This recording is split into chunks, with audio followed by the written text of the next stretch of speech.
What is going on, everybody? It is Tal, and I'm bringing you my Season 7 of CNL draft analysis. You may have actually just seen the full draft recap, so you may have already seen parts of my team, but this video I'm going to be diving deep into the entirety of my draft and specifics and whatnot, so not just the Mons, but why I chose the Mons and whatnot, and yeah, a bit about the team. And if you haven't watched the full long video of the full draft breakdown, then this should be a fun little surprise about what I drafted this season. So it's called A New Dawn.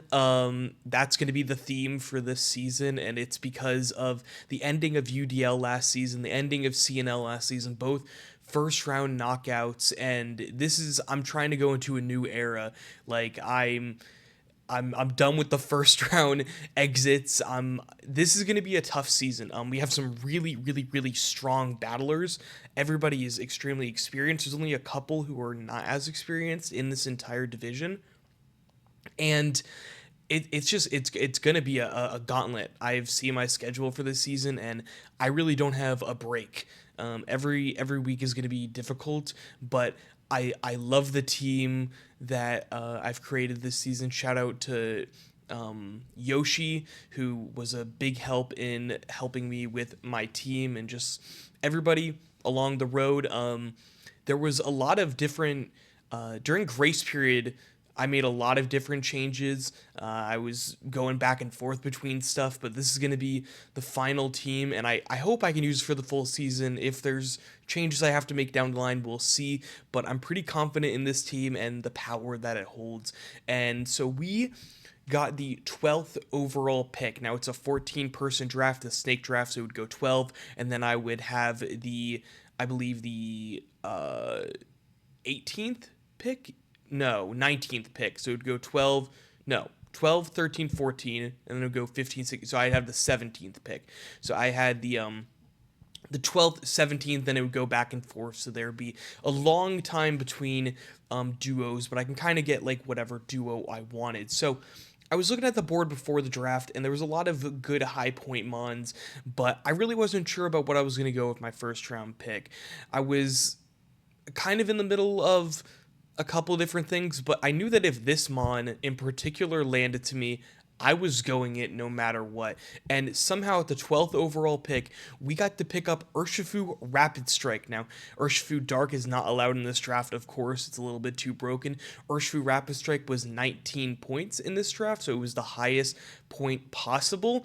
And, you know, last season in UDL, I did have a physical water type that does a lot of things like Urshifu and Palafin and didn't put in the work, but I feel like this could be a little bit different. Surging Strikes is such an incredible move. It hits 3 times.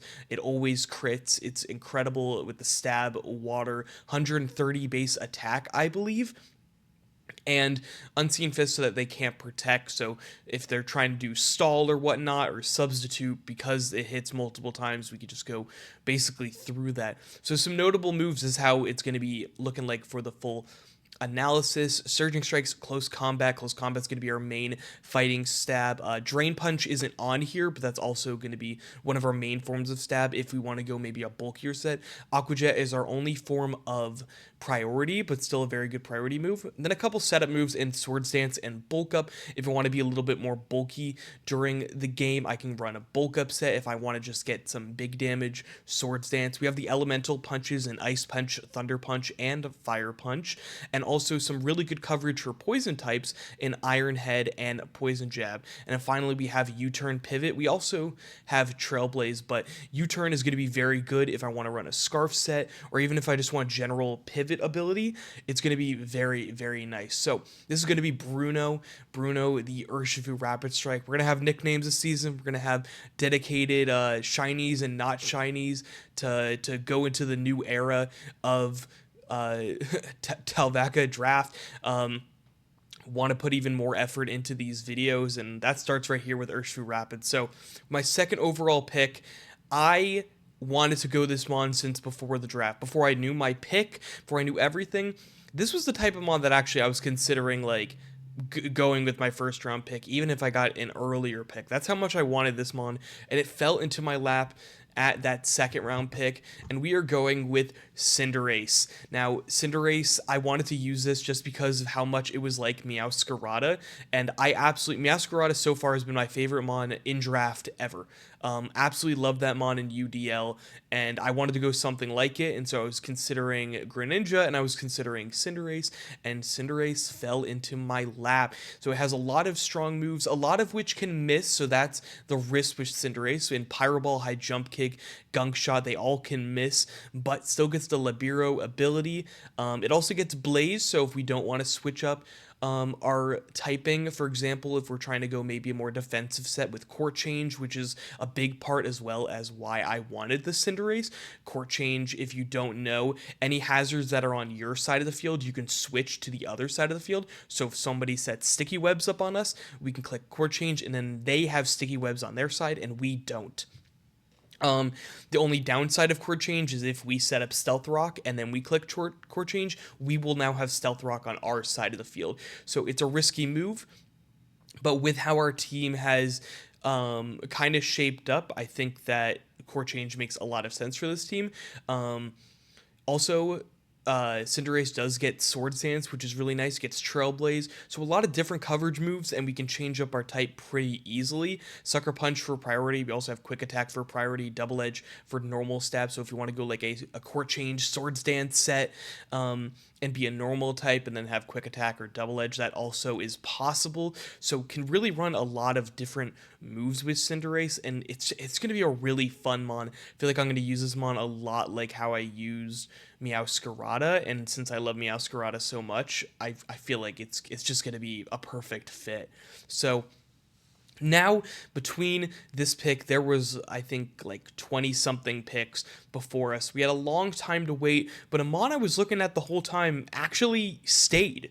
And I couldn't believe this. And we're going to pick up Latios. Soren the Latios is going to be our third round pick, and it just has incredible moves in general. It also has Calm Mind. I didn't put Calm Mind up there in notable moves, but Draco, Energy Ball, Aura Sphere, Ice Beam, Luster Purge, and Flip Turn is also really big, so that we can run like a spec set if we really want to, and we can just pivot out and then in the late game kind of do whatever we want.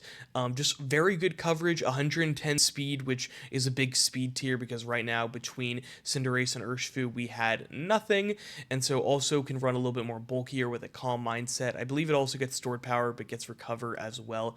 Just a really good Mon. Also helps with a ground weakness on Cinderace with the Levitate ability, and yeah, I get my Dragon, and also a psychic type, but we'll go into why the psychic type isn't as important. But yeah, just really good all around. I've never gotten to use Latios, and I didn't even pick up a dragon in UDL last season, I believe. So really nice to have just a really strong dragon. Can also run the Soul Dew so that I could just, dragon and psychic type moves are 1.2 times power with no drawback except for your item slot, which is really, really, really nice. So I'm really excited for Latios. It's definitely a Mon that it's not a type of Mon I've really ever used, so I'm gonna have to experiment with how to use it. But yeah, so moving on. This is where stuff got a little bit tricky. Originally, actually, this is where the draft, I took some stuff and then in grace period, I changed it. So originally, this was a different pick, but after grace period and, some changes here and there and stuff getting dropped, I eventually went with Hatterene. So Charlotte the Hatterene, it does have two abilities, and Anticipation and Magic Bounce, and I'm not going to lie, I don't know how much I'm really going to use Anticipation. Probably mostly just going to be using Magic Bounce because of the fact that hazards are going to be a really big issue for people to get up, and you'll see with our next pick as well. We have Court Change and Magic Bounce, so even if they try to get it up on our sides, you can either get it bounced onto your side, or we can eventually down the line switch it onto their side. So two really, really big things. And this is another strong special attacker. Latios special attacker, but Cinderace and Urshifu are physical attackers, so wanted to get a little bit mixed up. I believe 136 special attack. Very slow Mon as well. I didn't put it in the notable moves, but Trick Room is also big if we want to outspeed basically anything we want. Nuzzle's going to be big for us. It has screens, baton pass for pivot, and then some good coverage of Mystical Fire and Giga Drain as well for those steel types. And also, we can be good against the poison types because we are a psychic type. So, this is going to be our fairy for this draft. Draining Kiss is just very good utility and can heal us up a little bit. And yeah, just a really good mod, mostly for the magic bounce, but also for that really strong special attack that we kind of needed because Latios, it can be a breaker as well, but this gives us a little bit more leeway. And also, people now have to run Assault Vest, but they also need to run different items for the Cinderace and Urshifu, so wanted to mix it up so people had to run more split in the special attack and defensive categories. So my next pick, I am going back on the offense, but we have Daisy the Serena, our first shiny actually, and it has Leaf Guard and Queenly Majesty. Leaf Guard probably won't be using as much. Queenly Majesty, if you don't already know, stops priority attacks, but this is going to be our spinner for this draft, and also a very similar mon to Meowscarada. You're seeing a little bit of a trend. Absolutely loved using them on again. Shout out to Meowscarada. But going to be our spinner for this draft. It has U-turn, pivot, power whip, knockoff to knock off all of those items. I don't believe we had a knockoff mon before this, so that's big. High jump kick for getting rid of those steals, and then triple axle as well is a huge move for those flying type Pokemon. And then more coverage in Play Rough and Zen Headbutt, and then just some other moves, but mostly it's going to be used for rapid spin if we need. I believe it has 120 attack, so if we also need some really high grass damage. So we have our fire water grass core, and it's a very offensive fire water grass core, and attacking, so not really special attacking. It's going to be kind of hard to run any special attack on those three, but still a very good core and a very solid foundation for a offensive, but also defensive. Urshifu can be defensive, and also Serena can be quite defensive, because the speed is only 72, so it's not going to be too bad to have some defense. So the next mon that we have is going to be our first Terra captain, and that is going to be Reginald the Registeel. Been eyeing this mon before the draft even started. I really wanted to try Registeel, and how the Terras are working this season, as you may see, we don't have a steel type, is that you don't need to run a stab type, but you do need to run all of your Terras on all of your Terramons need to be different.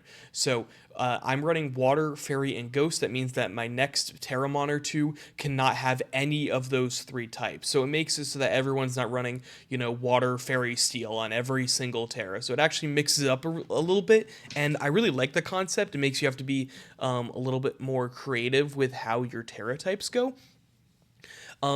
But this is one of our first rockers. It also is just a setup threat with Curse, Iron Defense, Amnesia, has Body Press, has Thunder Wave. It's just going to be a nuisance, and especially with Terra and no Terra preview, it's going to be really difficult to knock this mon out, especially if we're running like Rest Sleep Talk or Resto Chesto or Leftovers. It's going to be very difficult to knock this mon out, and it's going to be a nuisance every single battle, prepping for it or during the battle. Excuse me, so we have Clear Body and Light Metal. I believe we're going to be using Clear Body a lot more to stop stuff like Intimidate, because, yeah, we still have stuff like Heavy Slam and Iron Head. And yeah, I'm really excited for this one. I've been wanting to use it for a while. I saw it last season, and I didn't pick it up. This is for CNL. I didn't pick it up. I believe Gwyd picked it up, and he didn't tear it, and I was telling him the whole time I believe he should have teared it, and I really like the idea of him tearing it, and he didn't. So I'm like, you know what, this season I'm gonna tear it. So for my next mon, another mon I had been eyeing way before the draft even started. I thought it was one of the best Terra captains, and to pair it with Registeel worked out perfectly. How it works as well is you have 15 Terra points that you can use, and so Registeel was 8 points, and the next one I had was 7 points, and that is gonna be Beemo the Rotom Frost. Now we're running Ice, Poison, and Fire. We have that Levitate ability so that we don't get hit by ground type moves for the Poison or Fire. Poison helps with Fairy types, and Fire also helps with those pesky pesky ice types as well as some other stuff. We all of our stuff is good against grass, but yeah, fire is also just good defensively. But yeah, fire also hits the steel types that we can't hit. So Terra Blast is going to be a really big move for us, even with ice, just so that we don't have to rely on Blizzard as much. Discharge Thunderbolt, Blizzard, Volt Switch, and Nasty Plot. A lot of those moves are going to be coming every single week. Nasty Plot is really good setup for us. Shadow Ball and Hex are also really good ghost moves that we can use on top of something like a Will-O-Wisp or a Thunder Wave that isn't listed here. Pain Split if we want to run a little bit more defensive, because the thing is we can Terra and there's no difference in the stats between this mon and something like a Rotom Wash. So we can Terra and run a defensive set, maybe with a Will-O-Wisp, and a Hex or a Trick, Scarf Trick, or Lagging Tail Trick. So Trick is really nice on this mon, but we have a physical Terramon, and then we have a special Terramon. I wanted that good mix. So those are going to be our 2 Terra captains for this season. I'm excited for both of them. I think I'm a little bit more excited for Rotom, if I'm being honest, just because I had Rotom Heat last season of CNL, and I love that mon. I've run Rotom Heat a lot, and I believe we did a little bit of a tournament, and I got to run Rotom Frost, and I think I got the most kills of any of my mons in that tournament. So a little bit of experience with it. It's a super fun mon. You can with Terra Blast Ice, I think it's a really underrated thing because Ice is such a good offensive type, and we still have the stab. Yes, it may take in place of Blizzard. We still have the option for Blizzard, and the reason that this mon is 7 points and not much higher is because of the fact that its main stab is Blizzard instead of something like an Overheat where the accuracy is just so much lower at 70. But if we're facing like a Snow team as well, it makes people not want to bring either Snow as much because we can click Blizzard, and Terra Ice Blizzard hits like a truck. So we'll see how we use this season, but also has the Levitate ability. So our ground weaknesses in Registeel and Cinderace, because of Latios and Serena and Rotom, are kind of negated, which is really, really, really nice. And as well with our next mon. So we are bringing back Mr. Puff, the Quillfish. Got a new shiny coat this season for the new era of Talvaca and the Carolina Pancham. The moves you already know, Intimidate, Swift Swim, and Poison Point as the abilities. But yeah, I mean, we're going to be using it as a spiker, a toxic spiker. It gives us our grounded poison. It actually got drafted, and I got to pick it up in free agency during the grace period, which was really nice. Barbarage to hit really hard if they are poisoned, but again, just going to be a really good defensive pivot. Right now, we don't have a ton of defensive mons. A lot of them want to be more offensive, so Quillfish is going to be vital for that defensive ability. Also helps with dark types because our fairy does not resist dark, so having a dark type that can resist dark is really, really nice. But going to be using it like we did in the last season of UDL as a spiker, as a mon that can pain split and toxic, and just be really, really annoying to our opponents. This mon I brought it way more than I thought I was going to bring it. I think this is an incredibly underrated mon and underappreciated mon. And it can do big damage, but also just stall out a team. And so for our next pick, wanted to go the complete opposite of something like Mr. Puff. We are going Trident the Staraptor. This mon hits like an absolute truck with a Choice Band, with Silk Scarf, with a Life Orb, with Expert Belt, whatever. This mon hits like a truck with Reckless, Brave Birds, and Double Edges, and just really good all-around moves and U-turn, close combat as well. Quick Attack for priority. We also have Final Gambit if we want to run like a Scarf Final Gambit set to just lead off if we want to get rid of a lead-off attacker on, or like rocker on their side of the field. And I'm not gonna lie, the final move is Heat Wave just because I didn't know what else to put. And I think we could bring Heat Wave if there's like a specific matchup in which we may want another fire type move that we can't run on something else. But this mon is just going to be a complete physical breaker for us. It makes prep very difficult because you're trying to prep for those water and fire type moves from the Urshifu and from the Cinderace, and all of a sudden you see here we got strong Double Edges and Brave Birds, and this mon hits like an absolute truck.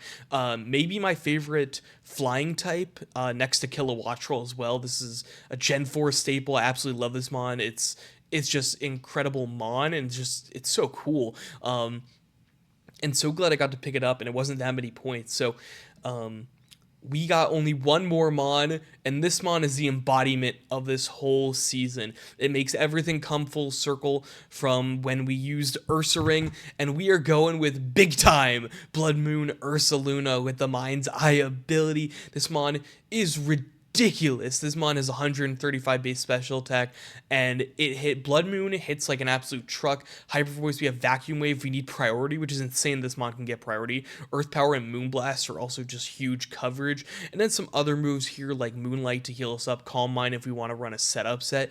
But overall, this Mon just hits like an absolute truck.